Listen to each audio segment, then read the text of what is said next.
Sir, திரு ராமதாஸ் அவர்களை சந்தித்ததின் நோக்கம் என்ன சார்? இல்ல 3 மணி நேரம் பேசிருக்கீங்க. என்ன சார் காரணம்? 3 மணி நேரம் பேசிருக்கீங்க. 3 மணி நேரம் பேசிருக்கீங்க. ஐயா பிடிக்கும் சார். என்ன வார்த்தை சொன்னீங்க? என்ன ரொம்ப பிடிக்கும் சார். நண்பர்கள் முதல் முறையா வந்திருக்கீங்க. நண்பர்கள் முதல் முறையா வந்திருக்கீங்க.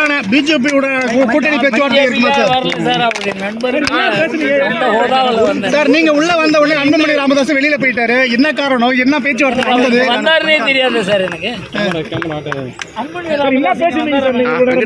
சார் ராமதாஸ் இங்க வந்ததே எனக்கு தெரியாது.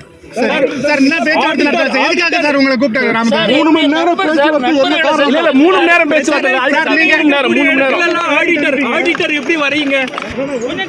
தைலாபுரம் தோட்டத்தில் டாக்டர் ராமதாஸை சந்தித்த பின் வெளியே வந்த துக்ளக் ஆசிரியரும் ஆடிட்டருமான குருமூர்த்தி பேசியதை பார்த்தோம். அவரோடு அந்த காரின் இருக்கையில் அதிமுகவின் மூத்த நிர்வாகி சைதை துரைசாமியும் உடனிருந்தார். அப்போது அவர் நிருபர்கள் அவரிடம் 3 மணி நேரமாக டாக்டர் ராமதாஸை சந்தித்தது ஏன் என்று, அன்புமணி ராமதாஸ் நீங்கள் உள்ளே சென்றவுடன் அவர் வெளியேறியதற்கான காரணம் என்ன என்பது என்ற கேள்விகளை எழுப்பினர். அதற்கு ஆடிட்டர் குருமூர்த்தி அளித்த பதிலில், அன்புமணி ராமதாஸ் அங்கு டாக்டர் ராமதாஸின் வீட்டிற்கு வந்ததே தமக்கு தெரியாது என்று கூறினார். ஒன்று.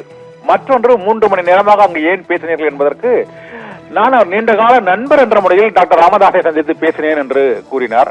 ஆனால் அவருடன் அதிமுக நிர்வாகி சைதை துரைசாமியும் உடன் வந்தது எதற்கு? பாரதிய ஜனதா கட்சி மற்றும் அதிமுக கூட்டணி தொடர்பாக பேசுவதற்கு வந்தீர்களா என்று செய்தியாளர்கள் கேட்டதற்கு, பாரதிய ஜனதா கட்சி பற்றி நான் பேசவே இல்லை என்றும் ஆடிட்டர் குருமூர்த்தி மறுப்பு தெரிவித்திருக்கிறார். இதன் மூலமாக அவர்கள் அளித்த பதில்களில் இருந்து வர தகவல் என்னவென்றால், அவர் டாக்டர் ராமதாசுடன் அந்த குடும்ப பிரச்சனை தொடர்பாக தாம் எந்த விதமான பேச்சுவார்த்தையும் நடத்தவில்லை என்று அவர் அளித்த பேட்டியில் மறுப்பு தெரிவித்திருக்கிறார். ஒன்று. இரண்டாவது, பாஜக அதிமுக கூட்டணி பற்றி தாம் எதுவும் பேசவில்லை என்ற மறுப்பையும் தெரிவித்திருக்கிறார். இதனால் இந்த பாட்டாளி மக்கள் கட்சிக்குள் தந்தைக்கும் மகனுக்கும் டாக்டர் ராமதாசுக்கும் அன்புமணி ராமதாசுக்கும் இடையே ஏற்பட்ட மோதலில் சமாதானம் ஏற்படுத்த தான் வந்தேன் என்று வெளிப்படையாக அவர் கூறவில்லை. ஆனால் அதற்காக வந்தது போலதான் பொதுவான பார்வையில் இருந்தது. ஏனென்றால் அவருடன் அதிமுகவின் மூத்த நிர்வாகியான முன்னாள் மேயரான சைதை துரைசாமியும் உடன் வந்ததற்கான காரணம் என்ன என்ற கேள்வி எழுந்திருக்கிறது. அவர் அந்த பகுதி வழியாக செல்லும் பொழுது நீண்டகால நண்பர் என்ற முறையில் டாக்டர் ராமதாஸை சந்தித்தால், இன்று டாக்டர் அன்புமணி ராமதாசும் அங்கு எதற்காக வந்தார் என்ற கேள்வி எழுகிறது. இதனால் தைலாபுரம் தோட்டத்தில் டாக்டர் ராமதாசுடன் ஆடிட்டர் குருமூர்த்தியும் அதிமுகவின் மூத்த நிர்வாகி சைதை துரைசாமியும் பேசியது என்ன என்பது தொடர்பான வெளிப்படையாக அவர்கள் எதுவும் தெரிவிக்கவில்லை. தாங்கள் நட்பு அடிப்படையில் அவரை சந்திக்க வந்ததாக கூறிவிட்டு சென்றிருக்கிறார்கள்.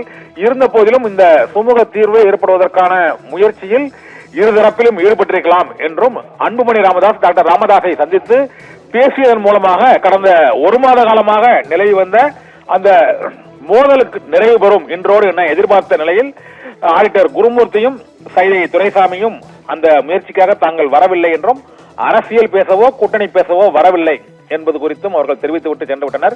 இருந்த போதிலும் பொதுவாக அரசியல் நோக்கர்கள் அதை கருதுகையில், இருவருக்கும் இடையே அந்த கூட்டணியில் நீடிப்பது மற்றும் நாளை மறுதினம் அமித்ஷா வரவுள்ள சூழ்நிலையில் பாமக பிரச்சனைகளுக்கு ஒரு தீர்வு காண்பது உள்ளிட்ட பிரச்சனைகள் தொடர்பாகத்தான் பேசியிருக்க கூடும் என்ற ஒரு ஊகம்தான் நிலவுகிறது. உறுதிப்படுத்தப்படவில்லை.